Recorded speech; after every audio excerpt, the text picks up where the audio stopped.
torno a los Bundy, que no son muy conocidos. Pero bueno, vamos a ir adelante con su historia para conocerlos. Bueno, la rama Bundy, a la que nos vamos a referir, que es la rama esta ocultista, la rama negativa de los Bundy, llegó a América antes de 1635 y llegaron a Boston, que era el lugar a donde llegaba la mayoría, es decir, época de la colonia británica, la costa del Atlántico, y ellos llegaron a Boston. Unos años más tarde se mudaron a Taunton. Una gran rama de estos Bundy se fue a Connecticut y algunos se fueron a Nueva York. Otro grupo de Bundy americanos coloniales estaba en Carolina del Norte. Es decir, que se fueron desparramando por el territorio colonial. Los miembros particulares de la familia Bundy que son prominentes hoy en día son los que habrían heredado la posición de autoridad sobre la familia si se hubiera seguido la tradición satánica que habían empezado tantos siglos atrás. Era una antigua familia estadounidense, de las primeras, que formaban parte del establishment del este, pero con solo unas pocas excepciones, como el congresista Solomon Bundy a principios del siglo XIX, la familia solo se hizo pública durante el siglo XX. Esta familia también aparece en lugares no tan prominentes. Dos de los primeros líderes claves de la sociedad Watchtower fueron Bundys, justamente.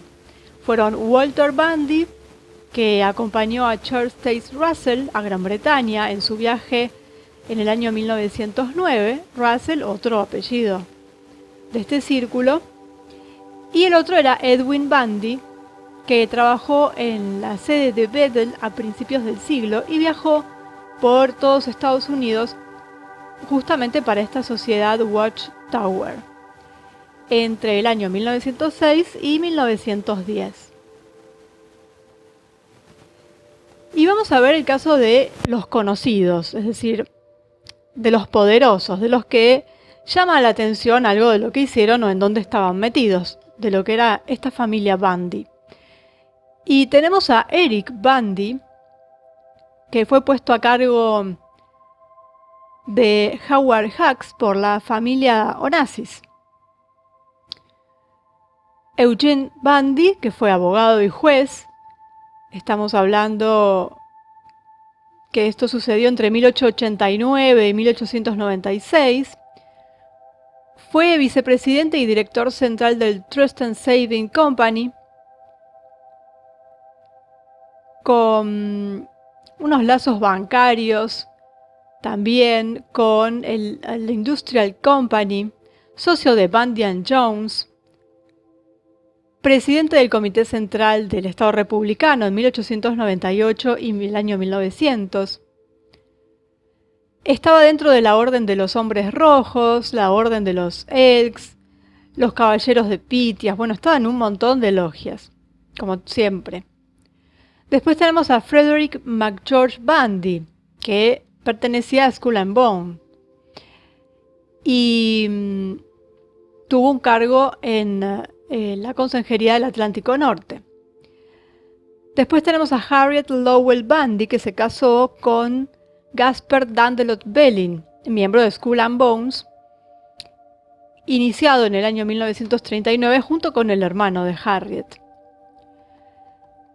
También tenemos a Harvey Hollister Bundy, también un miembro de la Skull and Bones,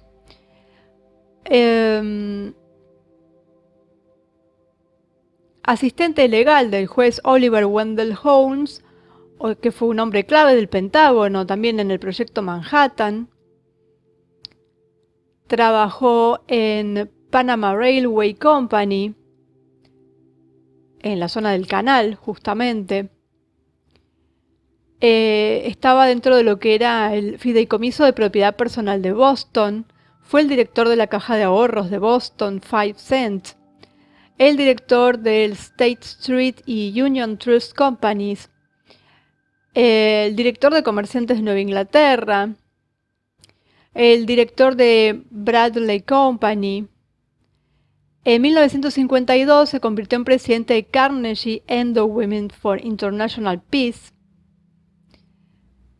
Después estuvo como presidente de la Fundación para la Paz Mundial, presidente de Wellesley College, presidente del Comité de Selección de Becas Rhodes de Nueva Inglaterra, ya vimos el tema de Rhodes. Bueno, estaba en todos lados.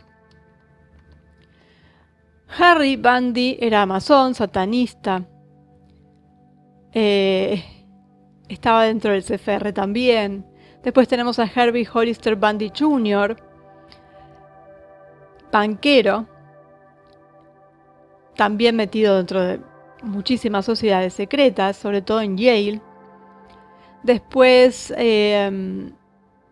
McGeorge Bundy, que estuvo relacionado al Majestic 12, pertenecía a Skull and Bones, estaba en el CFR, fue presidente de la Ford Foundation en Bilderberg, fue asistente especial del presidente Johnson, estuvo en los asuntos de seguridad nacional y fue consejero de seguridad nacional.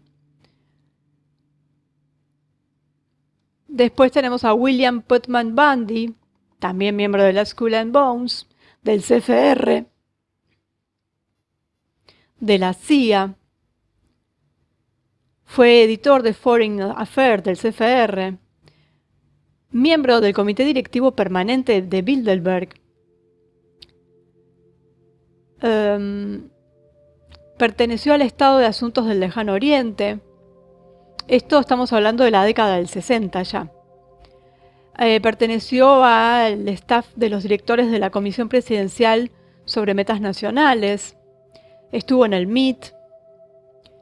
Estaba en el bufete de abogados de Covington and Burling, que representa a muchos de la élite de Washington.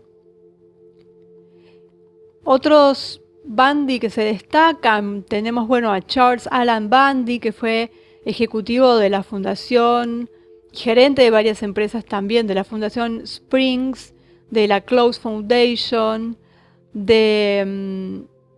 coordinador del Rotary Club. Varias sociedades secretas, ¿no? Charles Bundy, secretario de la Fundación Frost. Charles W. Bundy, secretario de la Fundación Cornelius. Edwin Bundy, ejecutivo comercial de Cornell University. Después está Ezekiah Sanford Bundy, que fue congresista y fundador y editor en jefe del New York Evening Mail, que era un periódico. Fue muy amigo del presidente Garfield. Después tenemos a Omar Bundy, que era administrador de la Universidad de Ohio, editor de algunas revistas. Esos eran los famosos, ¿no es cierto? Los más conocidos. Y es un nombre que en general no es tan famoso justamente. Incluso los mismos norteamericanos no reconocerían a esta familia como una familia de élite o con muchísimo poder. Sin embargo, durante la historia reciente hay varios Bundy que ocuparon puestos clave que controlaban la mayor parte de la información, por ejemplo, que se transmitía a los presidentes de Estados Unidos. Eso pasó durante la administración Kennedy. Ellos filtraban las informaciones y vaya si eso no es tener poder. También obviamente siguieron trabajando en el mismo lugar y haciendo lo mismo con su sucesor Johnson. Y esto fue, el Bundy en cuestión fue McGeorge Bundy.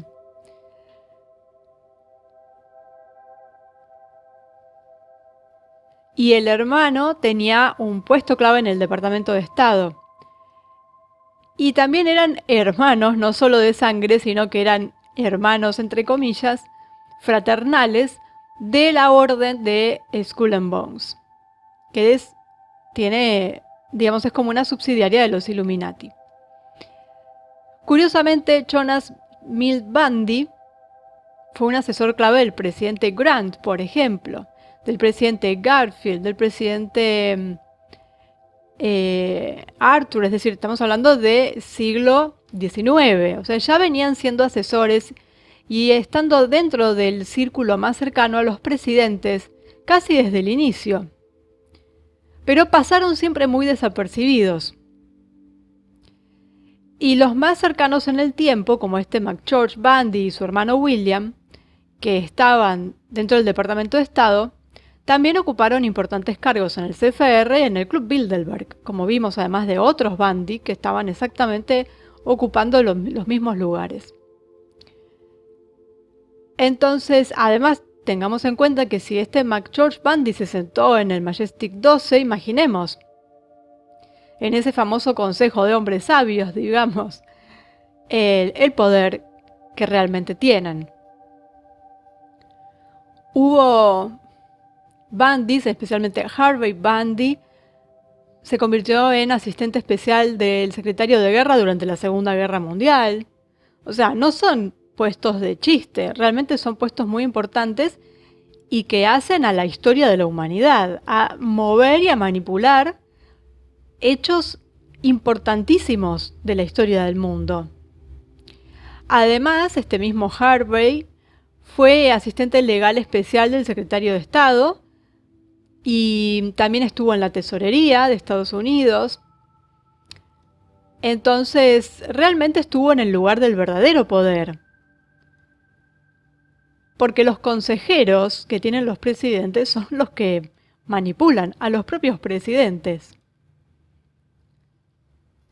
Además, como ya dije, bueno, estuvo en el proyecto Manhattan, nada menos que con un tema de bomba atómica. Es decir, era un hombre clave del Pentágono también, por eso estaba en el Majestic 12.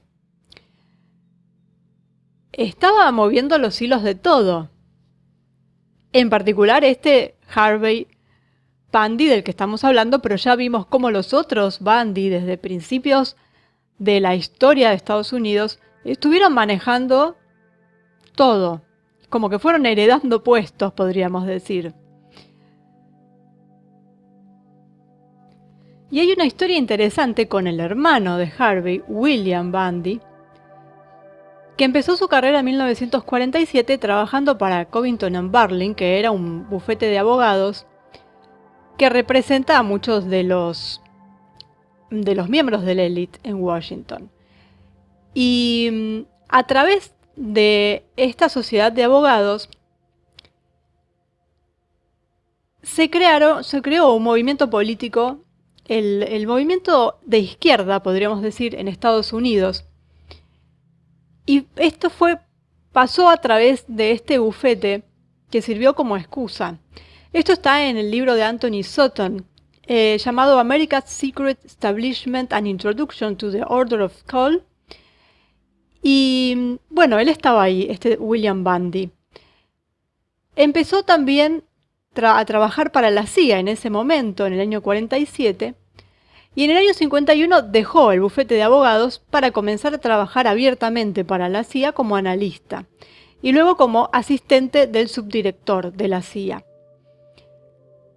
Incluso como asistente requería que tuviera la autorización de energía atómica, así que imaginemos que el puesto ya era de mucho poder.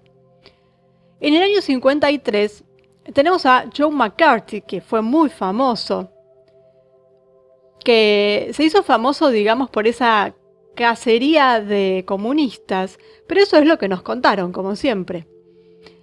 En realidad, Joe McCarthy conocía el tema del nuevo orden mundial y todo esto de las élites, obviamente. Era congresista en ese momento, sabía de todo esto. Y aunque nos lo hayan vendido como un cazador de comunistas, si uno lee las propias palabras de McCarthy, está claro que a lo que él estaba apuntando era a esto, al nuevo orden mundial. Entonces, en ese momento, el que era senador, Joe McCarthy, citó a declarar a William Bundy. ¿Por qué? Se preguntarán, ¿qué hizo? Bueno, McCarthy sabía en qué estaba metido Bundy y sabía que podía exponer mucho si interrogaba a William Bundy, incluso si mentía, es decir, si Bundy mentía en su declaración.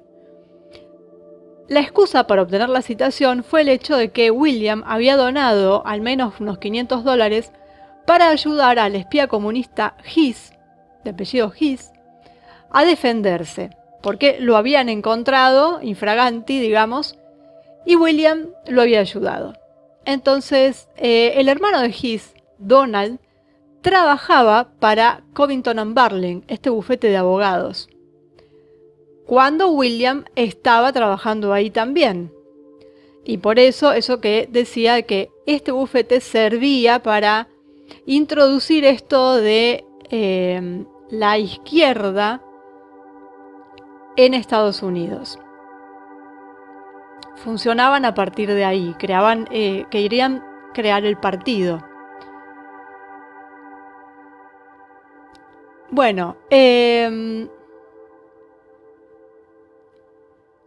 McCarthy envió muchas citaciones, pero ¿quién estaba en el medio de todo esto? Allen Dulles, del que ya hablamos mucho, que era parte del círculo de la élite, era el director de la CIA, entonces ignoró las citaciones y finalmente sacó a William Bundy del país para que no tuviera que enfrentar las preguntas de McCarthy.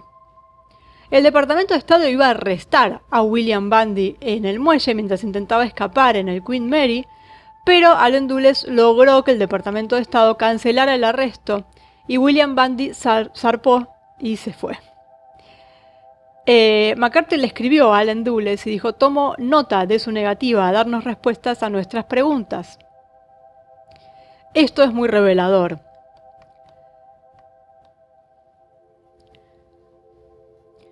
El asunto fue que el caso Hiss-Bundy llevó a que McCarthy fuera desacreditado y asesinado.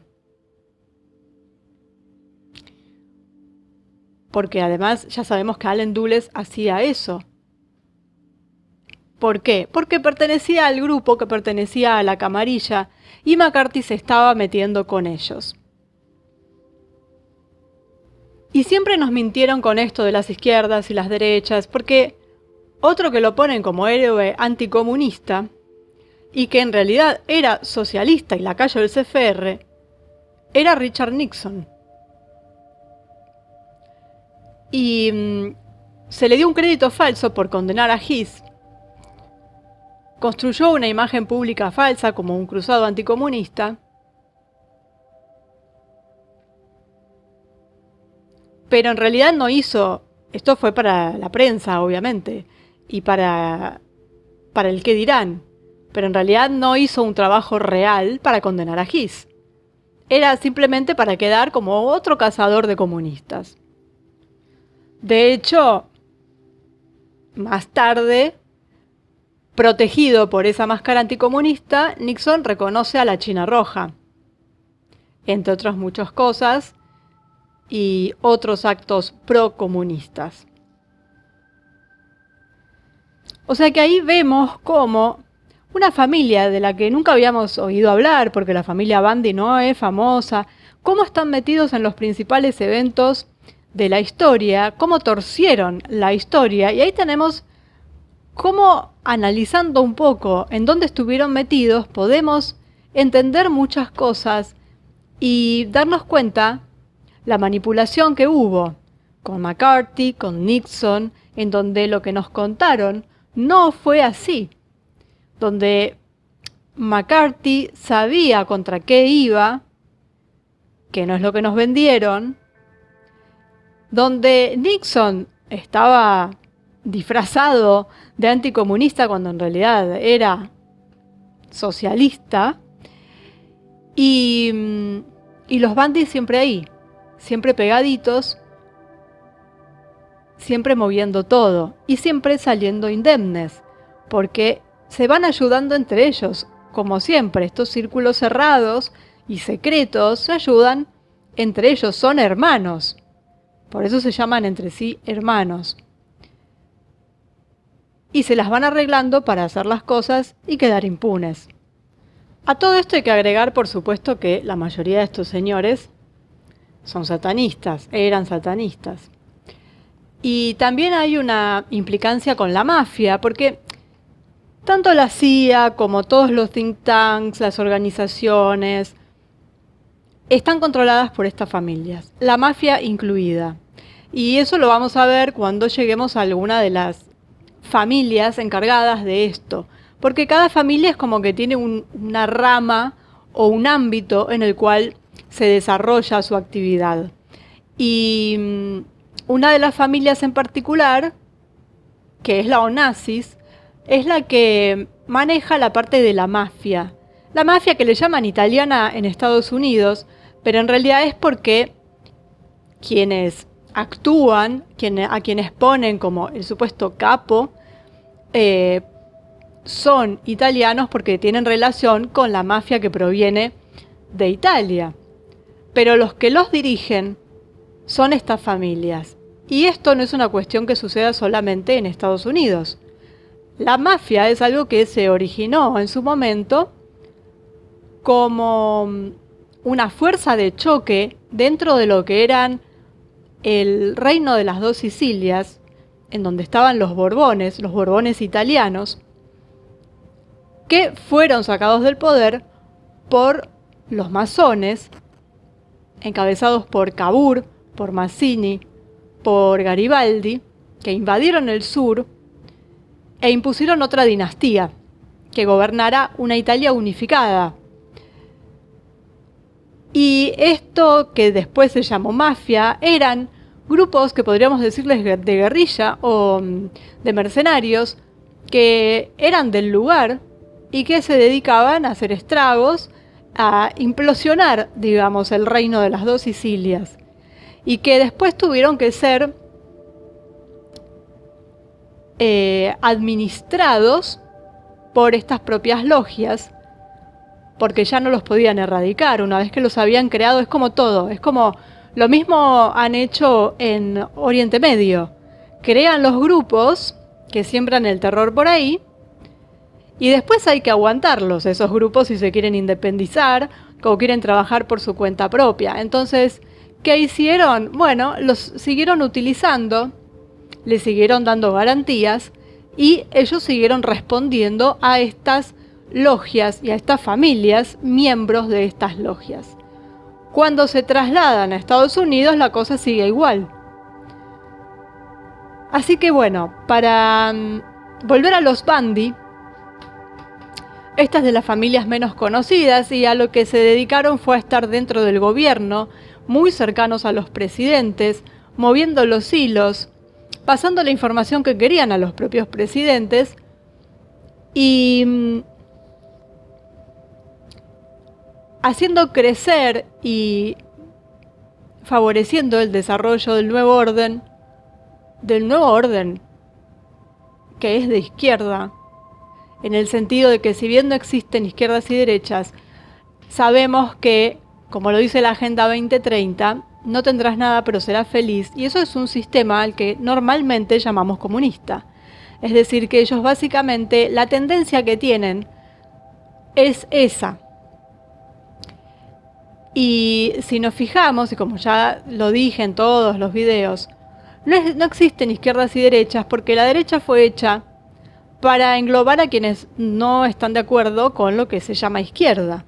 Pero los grandes líderes de lo que se llamó la derecha surgieron de partidos comunistas y disfrazaron un poco, pero solo un poco si vamos a escarbar bien, sus políticas.